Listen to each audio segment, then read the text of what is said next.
The views and opinions expressed in the Golden Boot podcast are those of the speaker and do not necessarily reflect the views or positions of the Golden Boot podcast as a whole. Y'all ready to get rolling? Quiet on the set.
Hey, welcome back.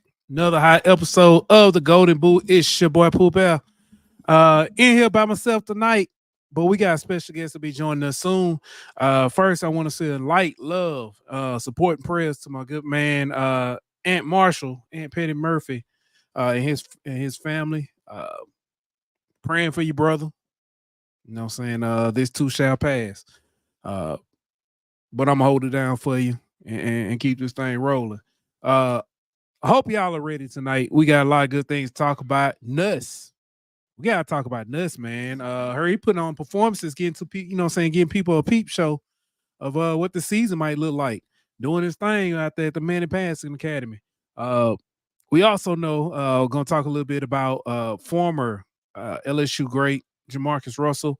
I know a lot of people have heard the story about what happened at Mobile, his former high school. But we're gonna talk about it a little bit.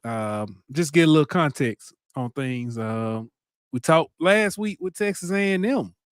They now have a baseball coach. We'll talk a little bit about that. Talk about NBA, WNBA. Our girl, Angel Reese, showed out, made some things happen, man. Breaking history. Making history, breaking records, and representing. So we definitely gonna talk about that. Before we get going, though, I want to say thank you for everybody that's watching. Could be anywhere in the world, but you're here with us, and we appreciate that. I also ask that you don't forget, subscribe, like, and share. The super chats, Facebook stars, they are open. Make sure you support us, help us keep us going, and we look forward to that. And before we get going on our topics, y'all know what we got to do. We got to give a shout out to our sponsors over at BetOnline. BetOnline.ag. We will be back in 1 minute. BetOnline.ag is your number one source for all your sports information, stats, news, and scores. Get the latest odds, lines, and player injury reports for this year's NBA and NHL playoffs.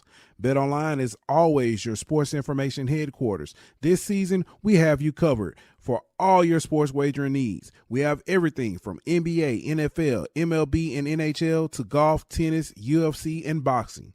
BetOnline is the fastest and easiest way to get your betting info, including live betting options and your favorite casino and card games that you can play right from your home.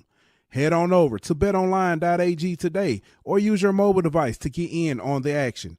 Be sure to use the promo code BLEAV to receive your 50% welcome bonus on your first deposit. BetOnline, where the game starts.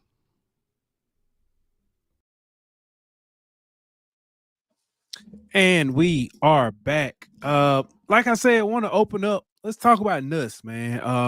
Garrett Nussmeier. Oh, man, fans have been waiting to see this kid get on the field. Some clamored for him to get on the field before, last year or the year before. But he waited out his time.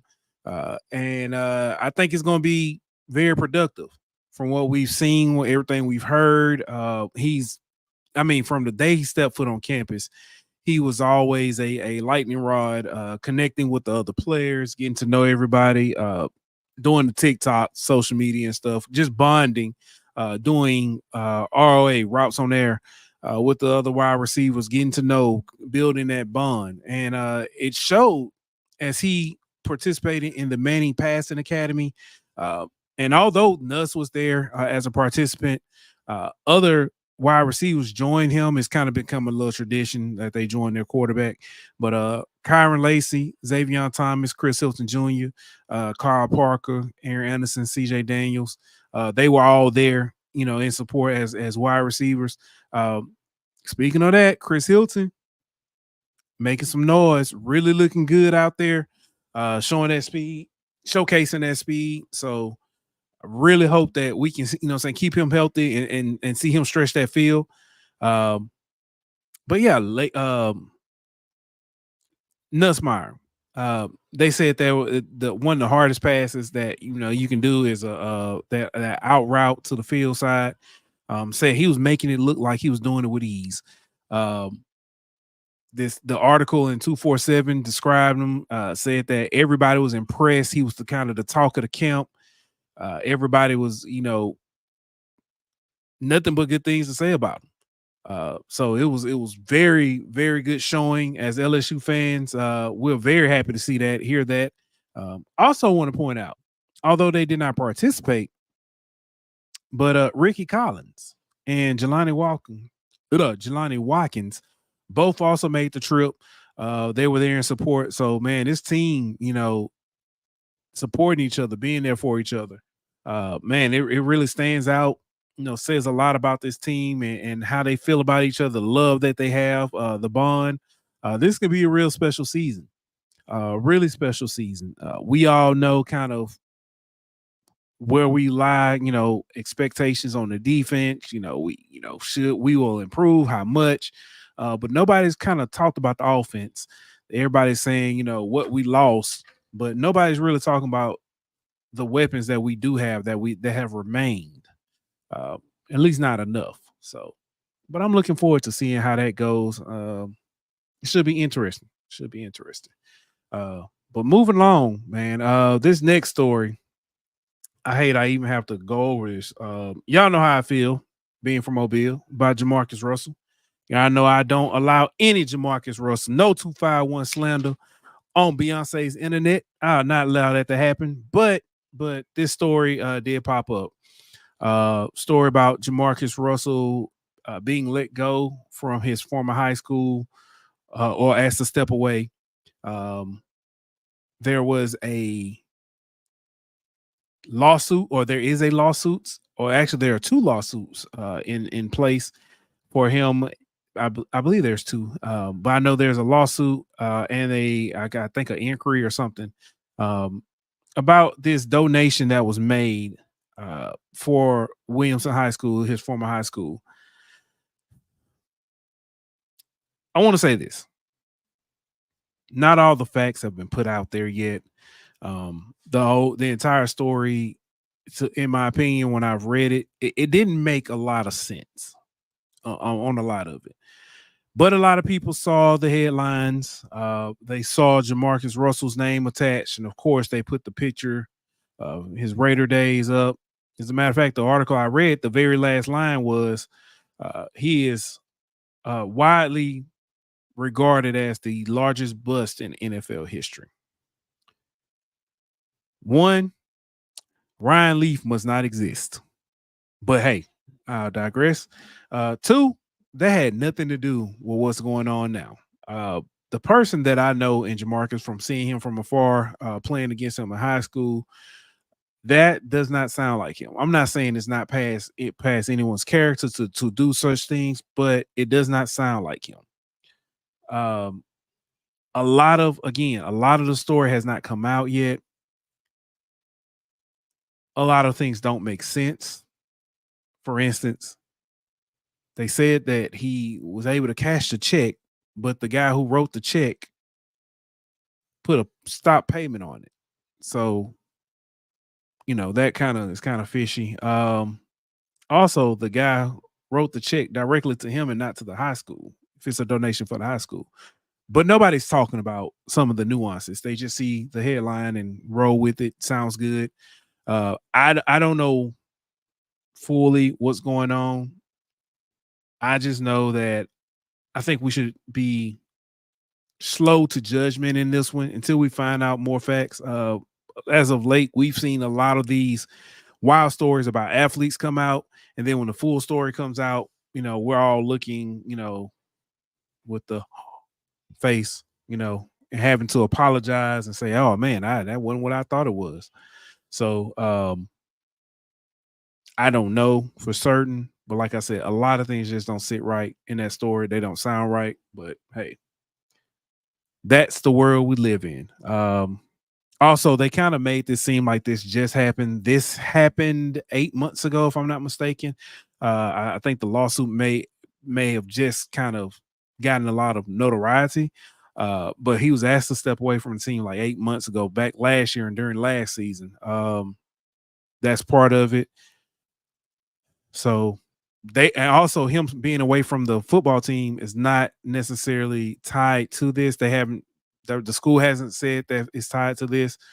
Again, with this being ongoing litigation, a lot of stuff hadn't come out. So that is what we know on that. First time out, when I first heard about it, somebody hit me up from back home and let me know, say, "Hey, I don't think this is what we thought it was, or what is being reported." So I'll go with that. Next on the docket, man, before we got our special guest, before we get to him, Texas A&M. Texas A&M has a new coach, baseball coach, Michael Early, with the extra E in it. Michael Early, he served as the batting or the hitting coach last year for the Aggies. He is, I guess, a player favorite because they were clamoring for him and asking for him to be the head coach. Now they have him. He is played ball at Indiana. He's been assistant coach at Arizona State, assistant coach at Texas A&M, and also now the head coach. Doesn't have a lot to the resume, and some people are questioning whether Texas A&M just rushed and made a hire just to, I guess, appease the players and keep that team together, because people were picking them off left and right. But it does not. I do not see anything in his resume that stood out, but a lot of people are saying, "Hey, he has it. He just needed an opportunity." But hey, first time head coach in the SEC, baptism by fire is what that's called. Especially when you're bringing in Texas, you're bringing in Oklahoma to strengthen that SEC conference. It's gonna be hard. It's gonna be hard on them. Thank you. Paul's Hub chimes in and says, emotional hire. Keeping everyone won't matter if he can't coach. I agree. I'm going to say I hear what people are saying. I saw someone say he reminds them of Jay Johnson. I don't know. Don't know the guy. I can't say, but I think that's a stretch. What this does remind me of is Notre Dame's hire of Marcus Freeman. Marcus Freeman had been around, to at least, I think Cincinnati and somewhere else as a defensive coordinator. Cincinnati, I know he was at Notre Dame as a defensive coordinator at the time. But I am not sure that this is the same. I felt like it's kind of the same as far as just an emotional hire. I think it just worked out for Notre Dame. He's had some rough, games, playing against, who was it? Marshall. I think Stanford that first year, those ugly losses. But Notre Dame has looked pretty good.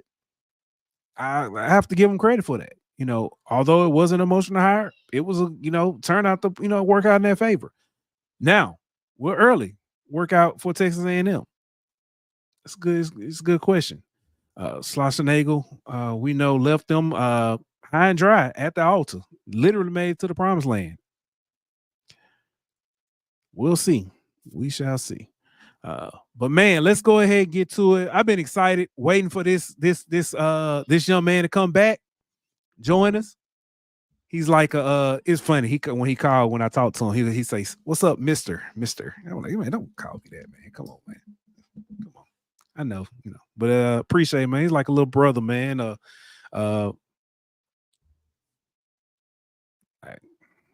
I would say the only thing annoying about him is he go to Alabama, but I mean, he is like, he like family. Glad to have him back. But ladies and gentlemen, welcome him back. None other than Mr. Kenneth Kelly II. He is the founder of the Legend Sports Media and also a sports reporter at WVUA. Thank you for joining us. Thank you for coming back. How's it been going, Mr. Kelly?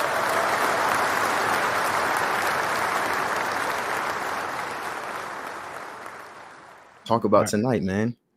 I'm sorry. Oh man, the claps had you muted. What'd you say now? Oh no, I was just saying thank you so much for having me on the show again. It's such a great time to be able to come back on your platform and just talk ball with you. Man, Ant couldn't be here with us tonight, but I know he feels the same way. He enjoyed having you the first time. Glad you're back with us. Talk ball with us. But man, we gotta talk, man. A lot has changed. First, before we get to football side of the house, man, what's going on with you, man? I know this senior year. Yeah, life's been kind of crazy lately. I'm not gonna lie to you. So I'm finished up junior year this past May. So I'm a rising senior at Alabama now, and it's crazy to say out loud because I feel like I just got on campus, but it's going by very fast. But the summer's been really well for me. I have been able to travel a lot. I want to give a shout out to my sister. Earlier in May, I went to her white coat ceremony because she's a dental student at Howard University. So she was able to receive her white coat. So super proud of her. And that was an amazing trip. And I know she's watching the show right now, so I want to give a quick little shout out to her. But yeah, life's been great lately. Just been enjoying summer, and summer's been going by fast as well. But I'm getting ready to get back into the swing of things in August. Man, congratulations to Sister Kelly, Dr. Kelly, soon to be, or if not, no, white coat ceremony. That means she is, right? That's it. No, white coat happens after her first year. After so she has two more, I believe. Okay, well, soon to be Dr. Kelly. Yes, soon to be Dr. Yep. Yeah, definitely. Especially going to Howard, saying HBCU representing HU. I'll let her finish it. But congratulations to her. But man, parents got to be proud, man. Almost, saying got a dentist, soon to be one of the best sports reporters in the South. Too kind. Appreciate it. Man, let's talk about Alabama. Last time we had Jones to preview the LSU Bama game. Didn't go in LSU's favor. It was a good game up until, Dallas Turner. I'll leave it alone. I ain't gonna go there. But up until that point, but Saban is no longer with the team. And the rest of this country, I can't even just say the SEC. The rest of the country is smelling blood in the water, and they feel like Alabama's vulnerable. Tell me why they wrong. Well, that's a great question, man. But one thing that's really, really special about Alabama this year is not only do we have some really good returning players, but also what Kalen DeBoer is bringing to the table. So, when Coach Saban left, it was a frenzy. Everybody was like, oh my gosh, who's going to be next? Who's going to replace him? Is it going to be Dan Lanning from Oregon? Is it going to be Sark? Is he coming back? Or are they going to bring in Dabo for Clemson? And when DeBoer got hired, it was like, wow, okay, this was a little bit of a surprise because he kind of flew in a little bit under the radar. But if you look at his profile from his career, he's 104-12 as a head coach his entire career. He's been to Sioux Falls, Southern Illinois, Indiana, Eastern Michigan, Fresno State. So he's kind of been around, and he's truly worked his way up from the bottom of the totem pole. And during that time, he actually won three NAIA national championships from 2006, 2008, 2009. And, he's pretty much a proven winner every single where that he's been. And, of course, this past year, he led Washington to the Pac-12 championship game and the national title. So no matter what you can say about him, this guy is a winner. And one thing that they've done really well, especially over the past few weeks, and a lot of concerns that came out of him being hired was, oh, well, how well is he going to recruit down here in the South? Because, he's from out West and he doesn't really have the connections that these other guys and other schools do, like Georgia, Auburn, Florida, and because they've been really on the hot streak lately as well from recruiting. And he pretty much proved almost every single one of them wrong. He brought in the second ranked recruiting class in the nation in 2024, currently has a second ranked in the nation in 2025 now. So, I mean, all that we can really say about Coach DeBoer right now is that he's proving all the doubters wrong. Yeah, I'll say, a lot of people, like you said, a lot of people, like, I guess because they never really paid attention to him. They were like, man, what has he proven? What has he done? I'll say this. He reminds me a lot of Brian Kelly as far as, coming up through the ranks, saying lower level, winning at each kind of almost at each level he's been at, going to a smaller school before making a big jump to a big school. So I agree. I think what DeBoer has is some magic. He can coach. That's definite. You don't get to 104-12 by accident. I don't care what, that's just like when people talk about like quarterbacks will throw for like 35 or 37. They'll be like, well, look who they played. Like, that's hard to do on air. I don't care what you say. You still got to throw it. You still got to catch it. So you still got to play the games. You still got to win them. Right. And another thing that's really special about it is if you look at the team he's coached, how many times has he put a team on the field that has been less talented than his opponent and still come out and get the win? Right. So that says something about his mindset, his genius that he has within the game of football. And how many times is that going to happen at Alabama when you have access to one of the top tier facilities, resources, support?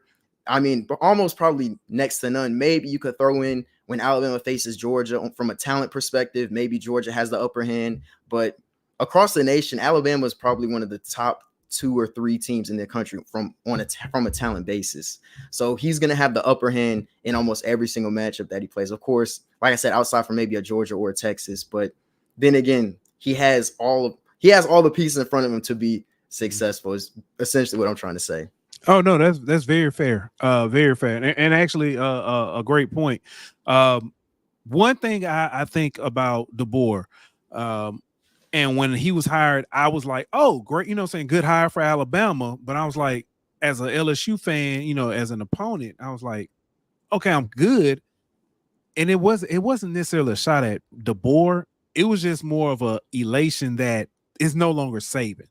Yeah. I've been saying this all off season. Saban got you 3 wins a year. And by that, I mean, there are 3 games that Bama would be in where they should have lost. They were, maybe, started off slow. But Saban found a way to motivate the team, outcoach the opponent in the fourth quarter. There was always a way. LSU fans for sure know that.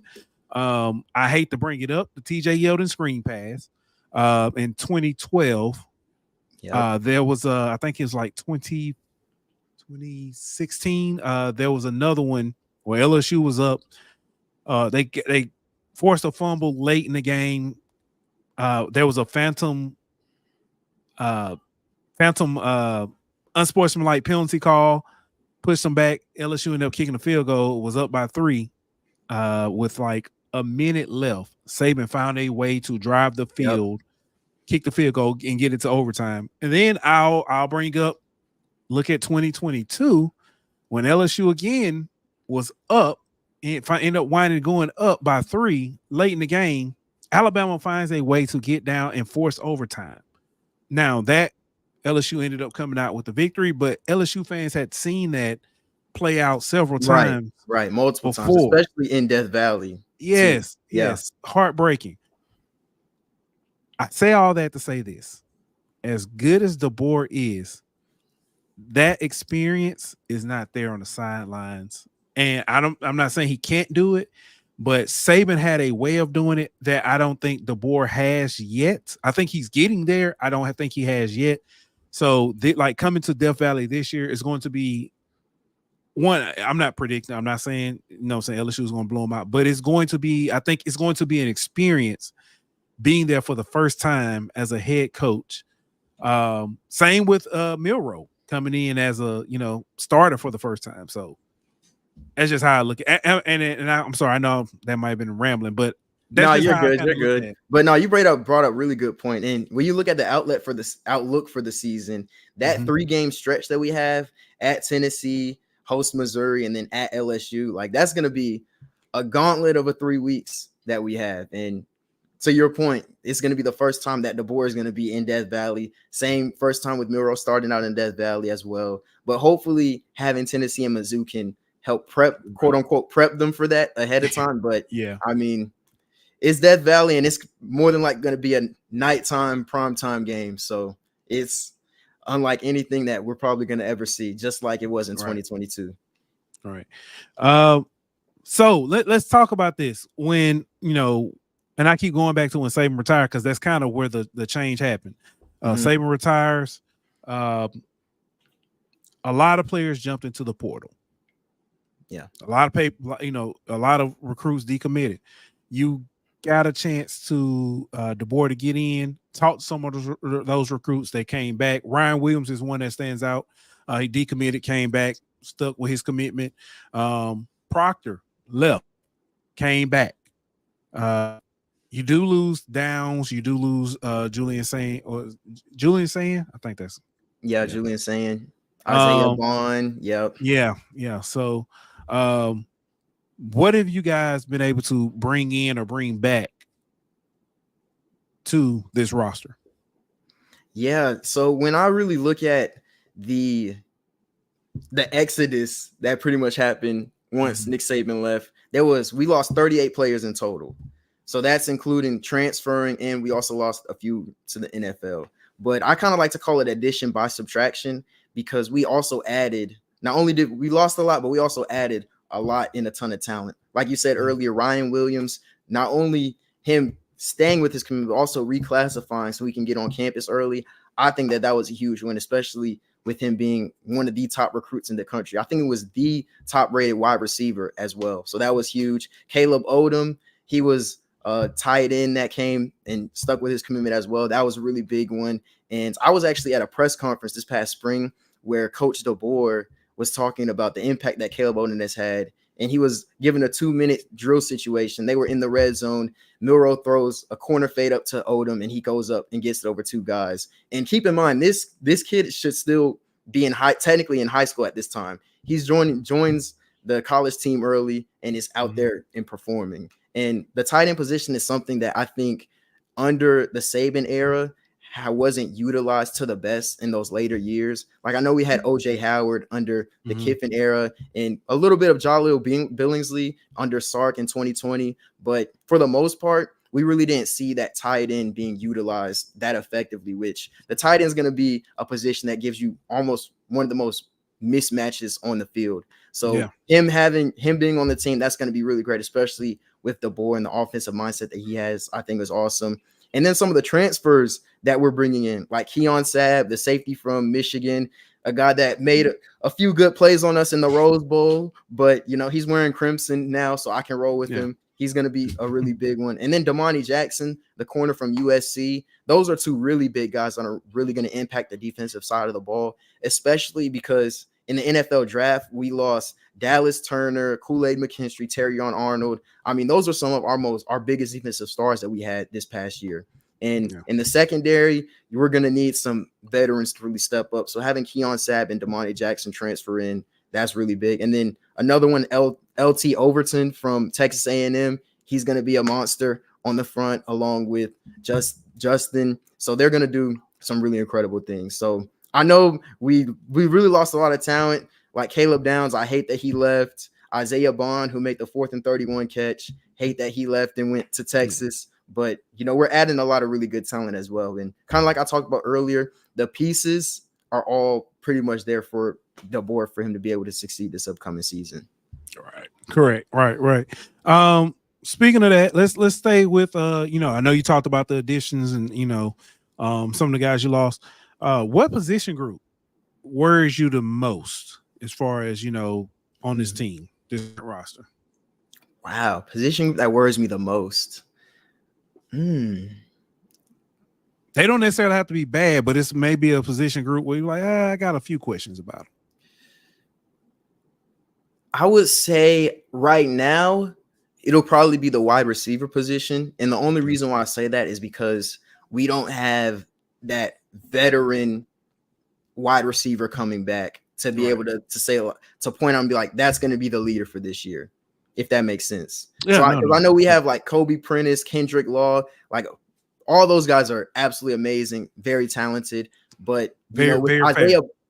Say that again. I said, yeah, that's very fair. Yeah. They're very talented, but Isaiah Bond, he was that veteran guy that led the team last year, and with him going, we don't really have a quote unquote go-to guy that we can really point out, if that makes sense. Yeah, but even your number 2 Burton, with him, right? Of course, Burton getting drafted as well. Yeah. So I think wide receivers probably be the biggest worry in terms of inexperience. But I think that the offensive side is going to do really well, especially with some of the other guys we have coming in. Ryan Williams is going to be a standout, if not this season, over the next few years he will. Yeah, and I think all the other position groups are very solid. One that I would say that I was worried about before the incoming transfers was the defensive back, because as I just mentioned, losing Kool-Aid and Terrion. But one person that I really want to give a shout out to and mention is Malachi Moore returning, because he's going to be a very good veteran that's going to come back. And during these transitional periods, when you have an old coach and bringing in a new coach, you have to have those leaders that were in between those to kind of help reestablish those identities, attitudes, culture for this new coaching staff. And Malachi Moore, he brings that. He was a part of the 2020 national championship team. He was a part of the 2021-2023 SC championship team as well. So he's been on the team for a while now. And as I mentioned, with the secondary not having that leadership anymore, especially with Caleb Downs being gone, I think that that's a much needed veteran that's going to help really lead the way for this upcoming defense. So before the transfers and everything with the returners, it would have been the defensive back category, but post that, I would say it's probably the wide receiver group. Yeah. Joe and Chammy asks, what about the kid from Washington? The kid that came from Washington? The quarterback, Austin Mack, is that who she's referring to? I don't know. Y'all got a running back too, didn't it? Or is it just a quarterback? I believe it's just the quarterback. Okay. Yeah. But so Austin Mack, I believe he's a freshman. I believe he's a freshman. And he, during the spring game, when I kind of watched him, he said wide receiver. Is a wide receiver? Really?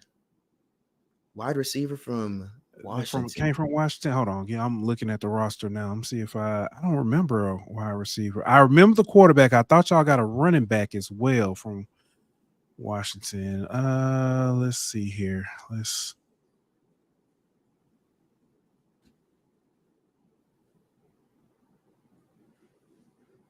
Hold on. Position. And of course, wide receiver is all the way at the bottom. I'm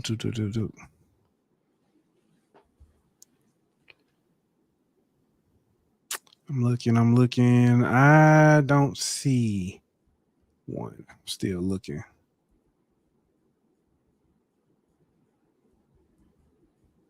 Nope. I don't see a wide receiver from Washington. I mean, you got the kid from Liberty, Bernard, Owasa, Longview. Nope. Nobody from Washington. At least they're not listed on the roster as of right now. So I could be wrong, but as a matter of fact, I'm looking through the quarterbacks to see if the kid from Washington is listed. He's not listed either right now, so they may not just have updated the roster yet. Okay. He said Bernard. Oh yeah, he's from Liberty.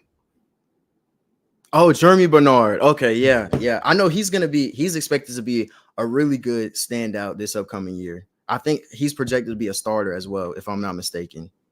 Okay. Yeah. I know we talked about, saying which side, who do you hang your hat on? Which position group, do you think is going set the tone for the season? Oh, the running back position for sure. Having Justice Haynes and Jam Miller, I mean, those guys are they're going to be like lightning and thunder out there. Okay. And they didn't really get too many carries throughout the season last year, of course, because you had Roydell Williams, who kind of really carried the boat, and also Jace McClellan. But those two guys, they're going to be really good. And I think that they're going to really help set up Jalen Milroe to get in his comfort zone throughout games and throughout the season as well. Okay. Speaking of Milroe, looking at the spring game and stuff, Milroe looked like Milroe to me. Meaning he didn't necessarily look terrible, but he just looked like the game. He was just kind of Milroe kind of plays, in my opinion, he's good. He just plays like he has like ADHD on the field. It's like everything's like go, go, go, go, go versus, you know what I'm saying, it doesn't seem like the game slowed down for him. We saw at a point like Arkansas game, he looked really good, and it looked like he had turned the corner, but then he had the Texas A&M game, but then he looked really good against LSU. Then he had the Auburn game until the last drive. So what are your thoughts on, I guess, his growth this offseason? I think Milroe is going to come in and be a top 10, if not top 5 quarterback this upcoming season.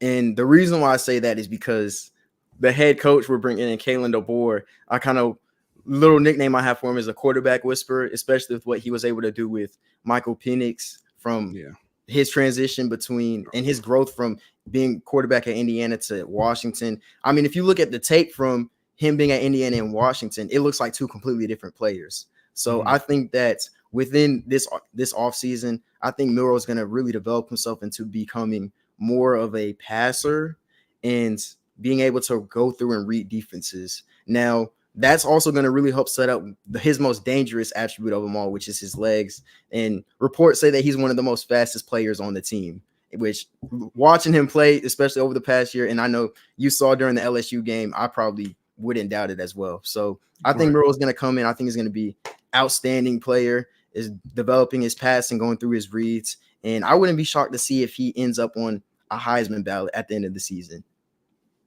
Yeah. A lot of people thought he should have been on there this year as far as being in New York. I thought he played well. I just don't think he was Heisman-esque, I guess you could say. But there was no shot to him. It just so happened to look at the guys who were there. They were so just leaps and bounds, above everybody else. But I can see him taking that leap this year. I think he's going to be good. I thought last year he was a year ahead of schedule, or at least a half a year ahead of schedule. But we've talked a lot about offense. We've mentioned a little bit of defense. New DC, I'm kind of familiar with him. He was at South Alabama coach. He was head coach then. Kane Womack. He actually had South Alabama had a top 15 defense last year. Again, kind of the same thing. People gonna say, but look who they played. It doesn't matter. The numbers don't, right. Numbers don't lie. Numbers don't lie. And you can say, they're not quite as impressive. You can look at what they did against Oklahoma State. So that is impressive.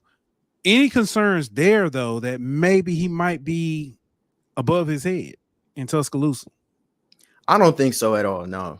And I kind of give Womack the same treatment that we're giving DeBoer and the offensive staff, is that he's proven that he's capable to get the job done and has done an exceptional job, especially down there at South Alabama. So if you really look at the defense and what we have, I know we kind of talked about the players coming back and transfers and everything, but kind of like I said earlier, all the pieces are there. One of the most talented defenses in the country, of course. And I think Kane Womack is going to do an incredible job. And one thing that we really need to focus on is in this new era of college athletics and college football is the air raids getting a lot more attention and kind of really taking over the country, especially, with our hiring Kalen DeBoer. But basically and of course, Texas coming into the SEC this year, but that's going to be something that really is going to have to be set in stone and saying, how are we going to adjust to this quote unquote new era of college football? And you still have to deal with that, along with the old school smashing your mouth with Georgia and Florida State still kind of running that scheme as well. So it's going to be really interesting to see how he's going to be able to deal with that, especially when you look at our schedule, because we play Georgia, Missouri, who are known to run the ball, smash mouth, old school football, along with Tennessee, LSU, Wisconsin, who are known for airing it out a little bit more and having more wide open offenses. So you're gonna be dealing with different schemes and game plans all throughout the year, which typically is you're not really going to be seeing within a college football schedule, because air raid, that was more West Coast, Pac-12. You didn't really see that too much in the Southeast. So he's going to have a lot on his plate, but I think he's going to be able to get the job done. All right. Before we actually look at the schedule and kind of, I don't know if we need to do game by game. We can. Before we do that, let me ask this. We know the Bama standard. Year one under DeBoer, what does success look like? Wow, that's a great question. I think success will be, I don't think it'll be defined by wins and losses.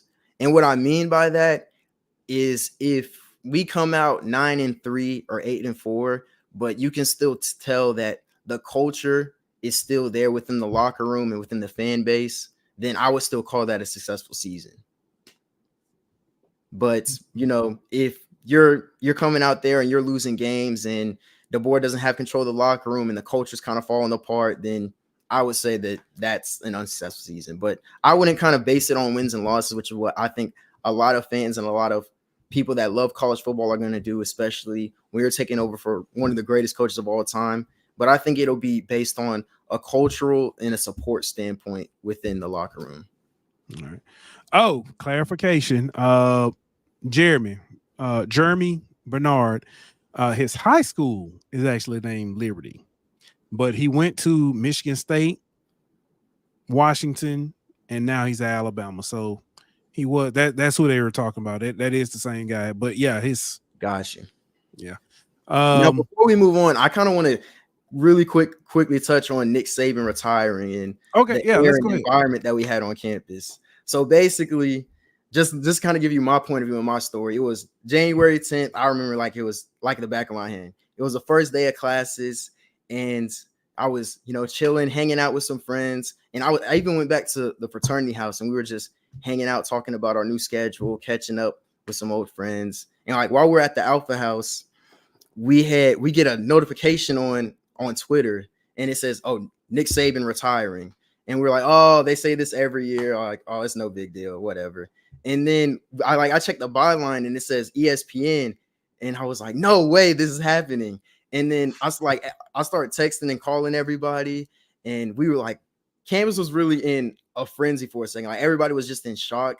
I even had some friends who were in class during that time, and when the news broke out, the professors they just ended class early and they just let everybody go home. So it was crazy.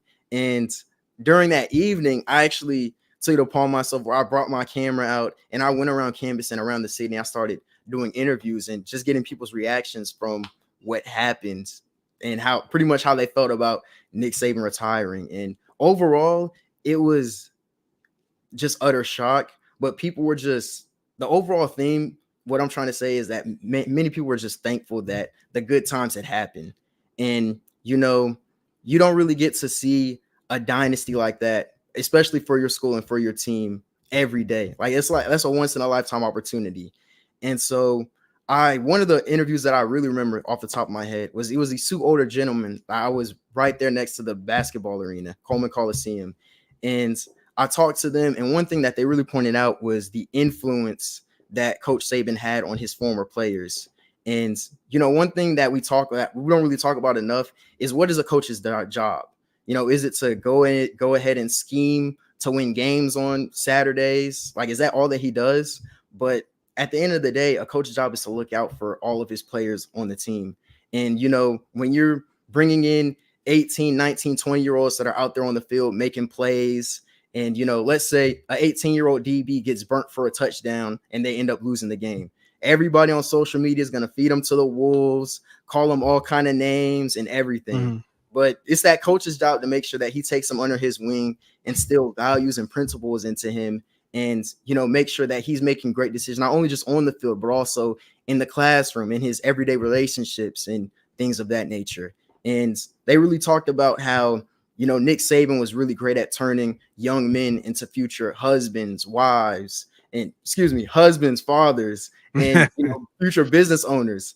And that's one thing that I think that Nick Saban's legacy doesn't really get talked about enough, because, you know, if you really take away all the rings and the championships, you know, Nick Saban was still great at leading young men and turning them into great contributors to society. So that's one thing that I really wanted to share that story about, that interview that I had with him. And, you know, one thing that really don't get to talk about enough is his contributions to Tuscaloosa and the community, and also helping build young men. Yeah. Hey, that was great. Excellent. I, as a opponent, couldn't stand him. As a person, I respected and love and still do Nick Saban for who he is and all that he's done for the college game. I wonder, because I have a few family members, you know, that are Bama fans, or a few friends. And I could tell, like, I texted because, hey, are you okay? She was like, no. She was like, no, I'm not. And then I text somebody else, was like, you know, and just let him know. And he was like full. What's the stages of grief? He was in that whole denial. Yeah. So yeah, it was yeah. Perp, my good friend Perp, Joe and Tammy, says, ask him if he shed a tear. Did you shed a tear when saying? No, I didn't shed any tears or nothing, but I was in shock for sure. I was in shock. Yeah. Like I said, I know several people who, you know, it's only two things I can tell when something happened with Alabama football. When you go to work and it's quiet as a church mouse in there, you can hear what they say. You can hear a church mouse piss on cotton. It'd be so quiet in the building. Yeah. Walking. Yeah. I wouldn't be surprised if, you know, a lot of fans were crying because the impact and the dynasty that he had for almost 20 years on campus. Yeah. But now let's get into, I guess, the numbers portion. Let's go look at this schedule, and we can go line by line. Y'all open up against Western Kentucky, and then follow that up with USF. I expect W's in both of those, so I'm not even going, you know, try to sugarcoat it. And then you go to Wisconsin. Yeah.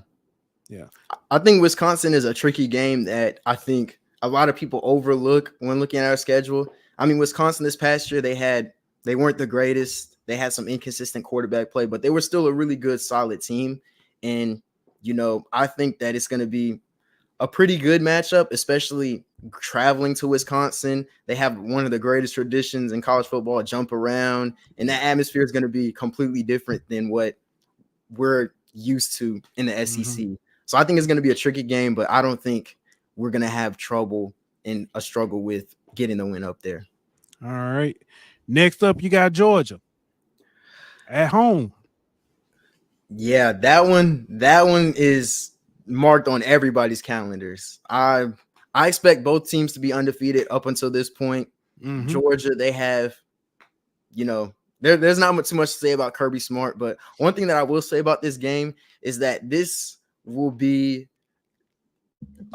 marquee game because Kirby could do something and say, put his stake in the ground here and say, I'm the new king of college football. Yeah. And I think it's kind of like the old scene from Black Panther when Killmonger came back and said, I'm your king now. It'll be pretty much just like that matchup. But I think that it's going to be hard fought. You know, we beat Georgia in the SEC championship game, which I know some Georgia fans will say it was controversial because of officiating and the catch and everything. But that game was that was an incredible game to attend. So, you know, Georgia's, they're going to want to get their get back. And I think that at the end of the day, I wouldn't be surprised if we ended up coming out with a loss at this game. But I think that if you look at the talent that we have, we match up line for line, player for player with Georgia. So this game could really go either way. but I think that we're going to come out with the loss for that one. All right. Vanderbilt, I don't even know if we need to. Never mind. South Carolina. South Carolina, I think that's going to be a win. It's at home. You know, it's hard for us to lose at home. And I think, you know, South Carolina, they lost Spencer Rattler, their quarterback, and also Xavier Leggett, one of their star wide receivers. So they're going to have some young guys step up and really make plays for them. But I think this will be a game where Milroe settles in, and I think he's going to go for over 300 yards this game and really find his true identity within the offense. Okay. All right. Then you got that third Saturday in October, Tennessee. Yeah. So I know we talked about this 3-game matchup earlier. Mm-hmm. So Tennessee, Missouri, and LSU. I think we can come out of this slate 2-1. Mm-hmm. I don't know which one the loss will be to. Yeah, that's fair. So so you say with Tennessee, Missouri, and LSU. So I get it. I can see I think we'll come out of that slate 2-1 just because like that's a gauntlet of a schedule right there. And I know we have a bye week before LSU, but I mean that's going to be pretty tough unless, you know, Tennessee and Nico, unless they're like struggling early on. Mm-hmm. I don't see any one of these 3 teams being unranked up until this point. Agreed. So I think it's going to be a hard schedule. So I think we're definitely going to get 2 of those games. I don't know if we're going to get all 3. All right. You got Mercer. That's a kind of gimme. Then you go to Norman, Oklahoma, to take on Oklahoma. Yeah, this is another tricky one as well. I kind of put it in the same tier as the Wisconsin game that some people may overlook, but it's going to be Oklahoma's first time in the SEC. So I think they're going to be trying to make a statement, especially beating the former SEC champions, I should say. But I think that Oklahoma, they're a really good team. The past 2 years, they haven't really performed up to par to what they can do. I know last year they had a big win against Texas. The year before that, they went, I believe, like 6-7. So they're going to be trying to really make an upswing and come out really on top this year. But I think we go in there and get the win, especially late into November when you start looking at kind of scheming different scenarios for the college football playoff and what that's going to entail. So who knows? This game could be a quote unquote a spot to get into the playoff. So I think when you put all of that on the line, I think that we're going to go in there and get the victory. All right. And then last but not least, you got the Iron Bowl. Iron Bowl. One thing about the Iron Bowl in Tuscaloosa is that we haven't lost since 2010, and that was against the miraculous performance by Cam Newton with the comeback. Yeah. So I think that this is going to be a win. Of course, I think Hugh Freeze is going to put in a really good effort. They have a lot of talent coming in this year, but I don't see DeBoer or Milroe or the defense struggling too much with Auburn, especially with this being the last game of the season. Probably could be preparing for a chance at the SEC title at this point, if not preparing for a shot within the college football playoff. So I think this is going to be a win. Yeah. All right. Paul's Hub, our good man Andrew Martin says, I see Alabama dropping both games to Tennessee and LSU. Alabama has been vulnerable away from home for the last 3 seasons, and no Nick will be a crucial factor this go round. Yeah, that's a very good point. One thing about those games over the past few years, especially in Tennessee and LSU, was really just the penalties. The penalties is what killed us. And I think if we can set in that discipline early on in the season, and if they're not committing penalties within those away games, I don't really see us losing both. Maybe one. I can't really just see us dropping both of those games to Tennessee and LSU though. Yeah. So according to my math, you see something like 10-2, 9-3, as kind of a floor, and then of course all the way in. Undefeated is never not a possibility with Alabama. Let me ask this because Danny girl asked this earlier when you talked about what is success. Let me go back to it if I can find it. She said that was such a great answer.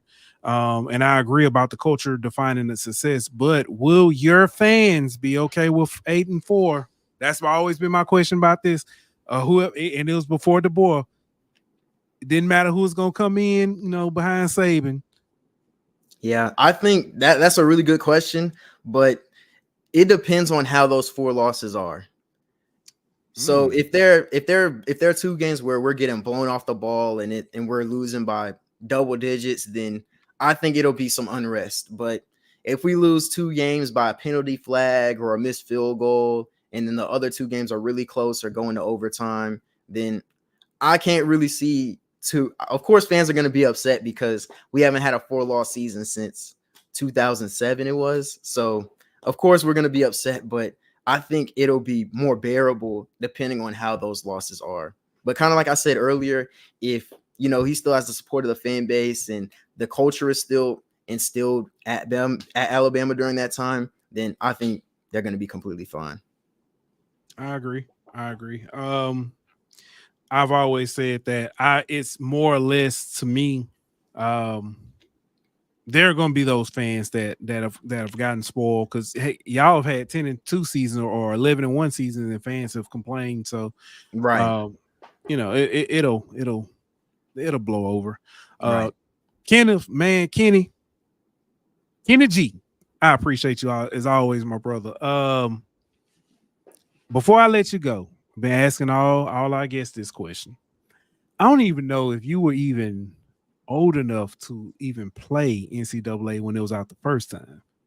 But what feature are you most looking forward to in the new NCAA game? Dynasty mode for sure. Got to be dynasty mode. And that was probably one of my favorite features when I played it as a kid. I played it up until I played it up until I think it was NCAA 13 or 14. I didn't have 14. I had 13.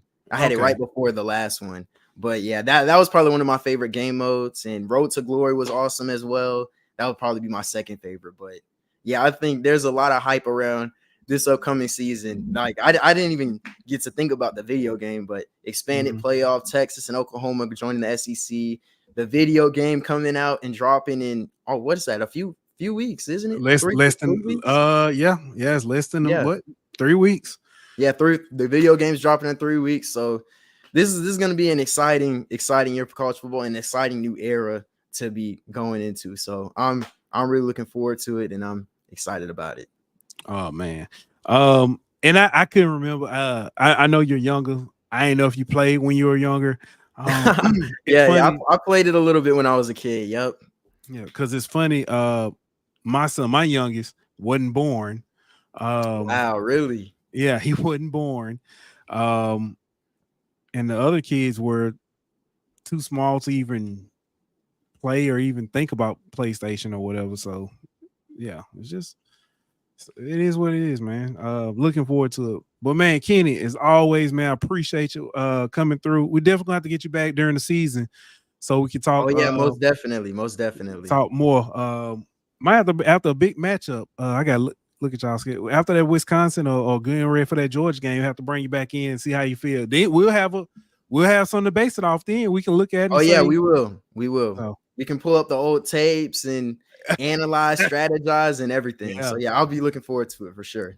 All right, man. Kenny, as always, thank you for coming through, ladies and gentlemen. That was our man, Mr. Kenneth Kelly II.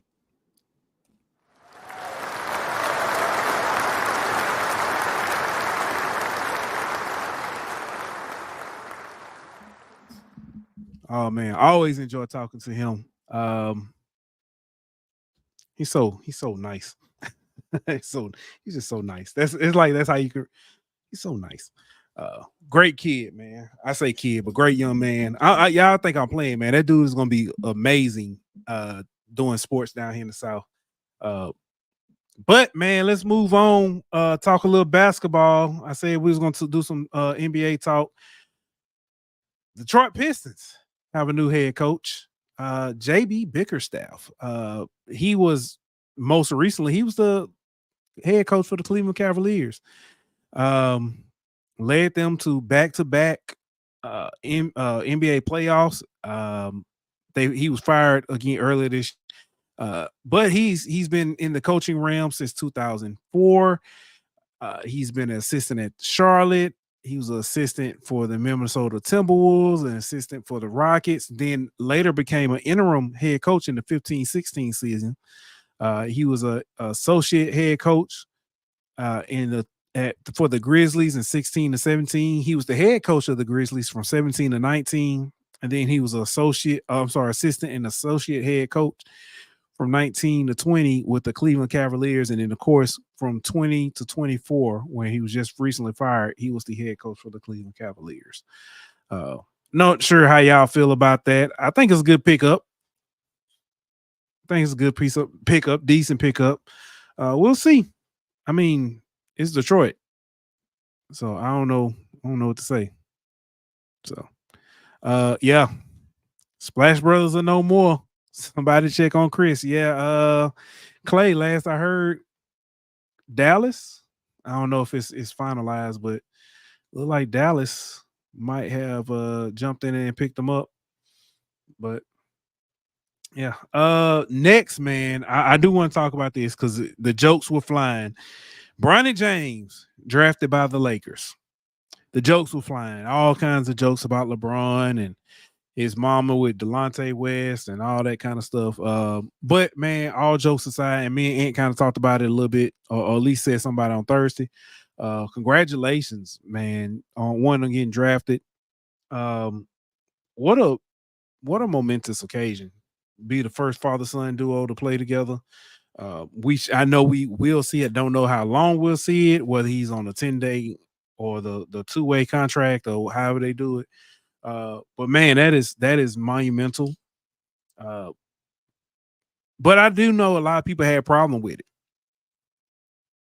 And I thought it was funny because I started looking, and Colin Cowherd actually had a segment and he talked about this, but I started looking and thinking of all the times that someone has used their relationship or their skill set to get their family members a job in the NBA or actually in sports altogether.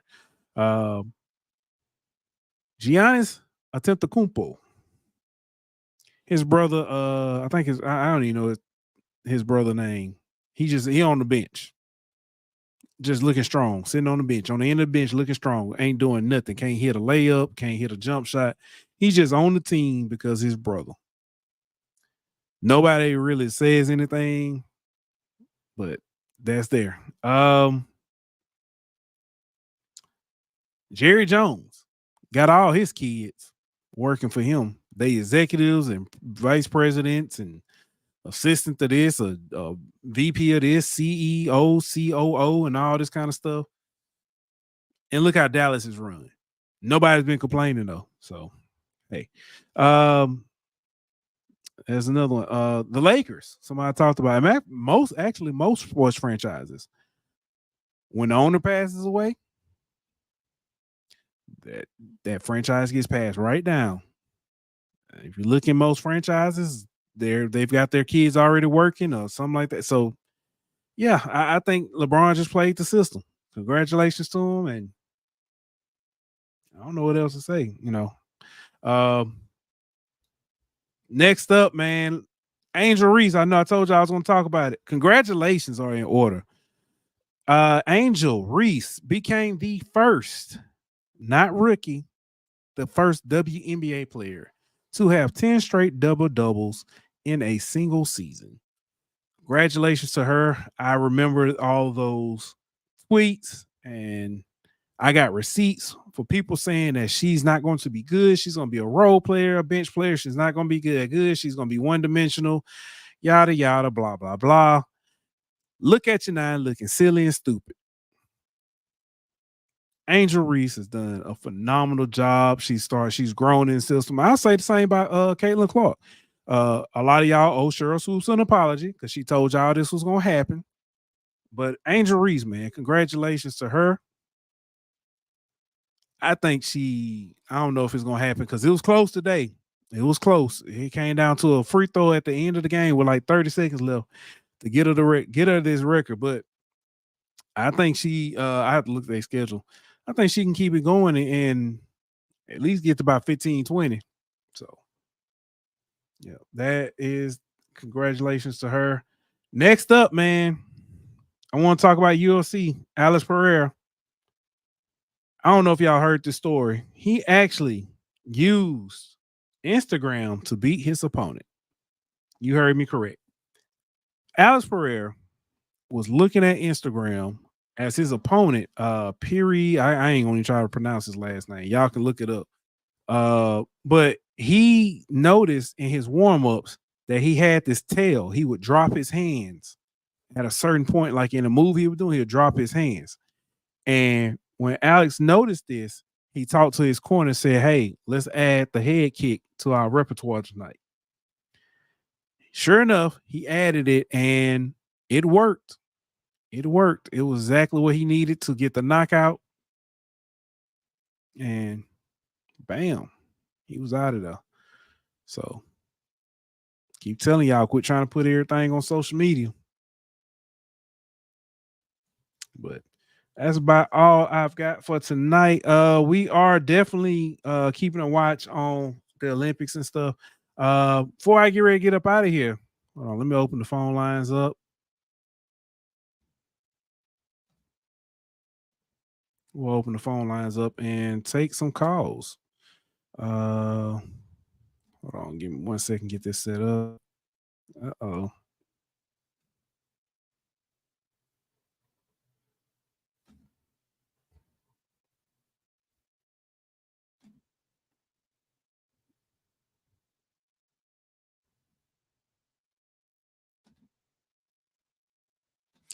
All right, and put the phone number up, and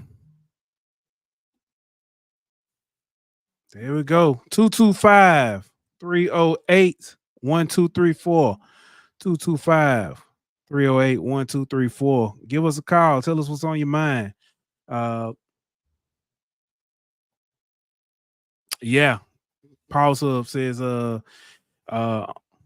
Izzy's victory over Pereira last year looks more impressive after each Alex win. Yeah, it's like I can't even tell that's the same dude. I have had to go back like several times and look. I'm like, this the same guy. But yeah, that's a very impressive win because I don't think Pereira has lost since then, and Pereira's been on a rampage. He's beat who's he beat last time? That was I knew for sure. I was like, he gonna get him. Jamal Hill. He beat Jamal Hill. So yeah. And then the win last night. Yeah, Pereira is doing big things. But I'm with you, Paul. So that victory looks way more impressive right now. Let's see what's going on. Other news. Looks like Chris Paul is going to San Antonio. James Harden is staying with the Clippers. So far, that's what we see. Let's see what else we got.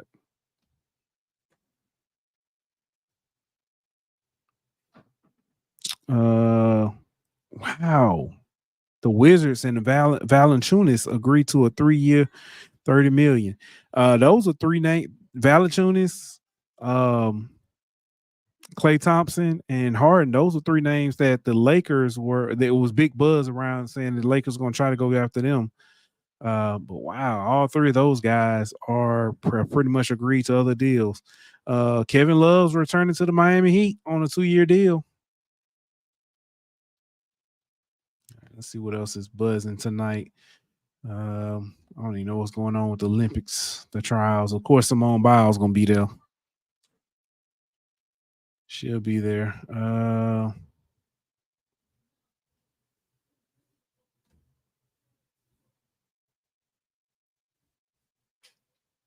don't know. I think that's about it. So, man, you got a story you want to talk about? Yes. You just want to get on. Okay, you failed your assignment. What? You were supposed to come up with a sports story so we can talk about it. I'm going to talk about what I found.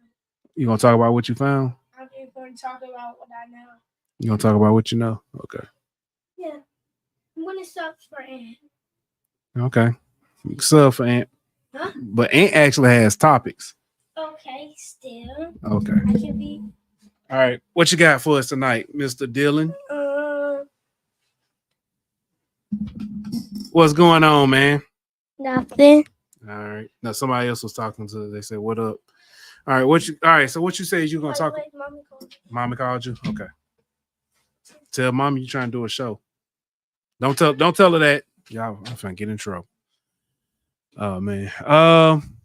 Let's look and see what else is going on though out here. Paul Skeens pitched. I think that was Friday against the Braves. Had a decent outing. It wasn't terrible. They lost. The team lost, but not bad.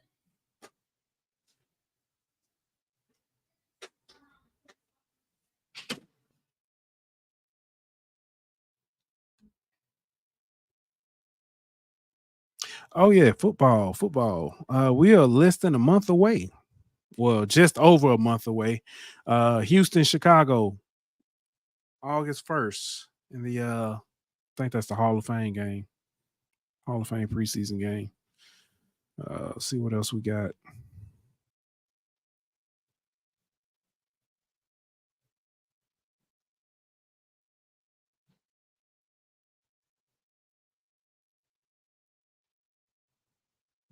All the fans who have or had the NFL Sunday ticket, you might be getting a little bit of money back. Might be getting some money back. There was a lawsuit that was won, a class action suit. So might get a couple of dollars back. Maybe get a free year. All right, what you got for us tonight, Mr. Dillon? Football. All right, let's talk football. Tell me about it. What's on your mind? New NFL Madden 25. New NFL Madden 25. Okay, but that's okay. You got college football coming out before the end, but tell me about Madden. What you excited about? Ratings. The ratings, seeing the rate. Okay. Who you think gonna be the a 99? Probably Chiefs. The Chiefs. I mean, what player? Oh. Travis and Patrick. You think Travis and Patrick will have 99s? Yeah. I don't know about that. I don't know. I think maybe one, but they ain't gonna put two of them on the same team. But I understand what you're saying. Yeah. Okay. Anthony B. Saint says, so did you know Paul Skeens is the only pitcher to record 70 strikeouts in his first 9 starts while only allowing 12 runs? I thought that was impressive. Yes. His walks too, because if I'm not mistaken, walks in there, I think he has under 10 or something like that. It's very impressive. His beginning of his career since they brought him up is very impressive. I did hear something else that was interesting about that. He's dating what's the girl name? Livy Dunn. He's dating Livy Dunn. They said that people assign Paul Skeens baseball will go for like $250, but a signed Livy Dunn baseball is like $450. So, Mr. Perk Joe says, bruh. He said that was last year. He said, they was last year. Said both of them was 99s last year. Yeah. Okay. I think that you're on. Okay. I know. I'm pretty sure Patrick will be on the cover. I think Joe Burrow is going to be on the cover. No, I think it's Patrick. You think Patrick want to bet? No. I think I saw it on Madden 24. Okay. It showed the cover. Okay. Of Patrick. I think Patrick was on it. Let's see if we I don't think they announced it yet, but that I've seen.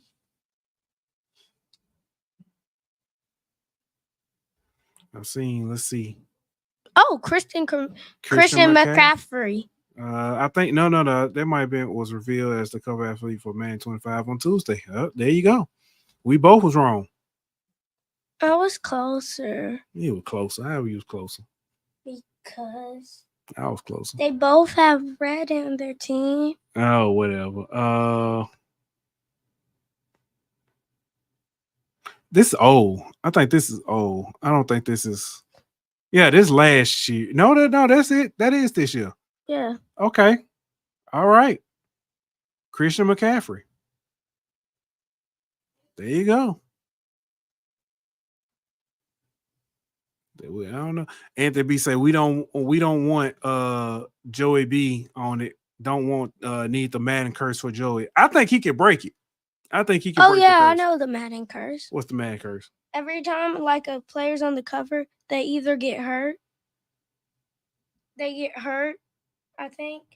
Or have a bad year. Yeah. Yeah. But it's been several people who've broken. Well, I think like 1 or 2 players have broken the curse. But I think the last person who did, they made it. I think they made it in the playoffs and got eliminated, and people pointed to the curse because they was doing real well. Antonio Brown, he ain't been the same. I think he was a Madden cover athlete. He ain't been the same since. Let me see. Who do you think's going to be on the college 25 cover? They released it. It was like Quinn Ewers, Travis Hunter, and another kid. Yeah. I thought they should put Harold Perkins on there. I thought they would put like one of the Miss JJ Carthy. Well, he in the NFL now, so But they did put a Michigan wide receiver on there. I thought that was Michigan QB. Oh. Let's see. Yeah, college football 25 cover. It's I can't think of the kid's name, but it's a kid from Michigan. That's Edward, I think. That's what it said on the back of his jersey. Yeah, Edwards. There you go. Good call. Yeah. All right, what else you got? You said Madden and stuff. Your brother came home for 4th of July holidays. Jay Sean came home, take a break from training in Houston.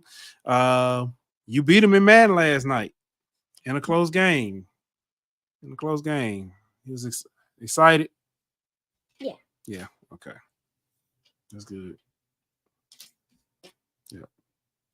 Won't be dad again. No, you won't. I know exact team I'm going to pick. Okay. Gotcha. All right. Well, I think we finna get up out of here. All right. Thank y'all for tuning in. We'll be back. I don't know if we'll do a show on Wednesday or not. We'll see. When's Wednesday? What is Wednesday? It's the 3rd. But it's I don't know if we'll take that off. I don't think we should do that. You don't think we should? Yeah. Why? Because everybody will probably be looking for their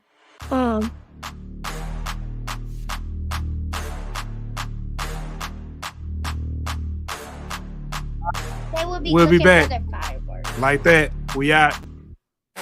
This show is presented by betonline.ag. Don't forget to like, follow, and subscribe on Twitter at Golden Boot. On Instagram at Golden Boot. On YouTube at The Golden Boot Pod. On Facebook at The Golden Boot Pod.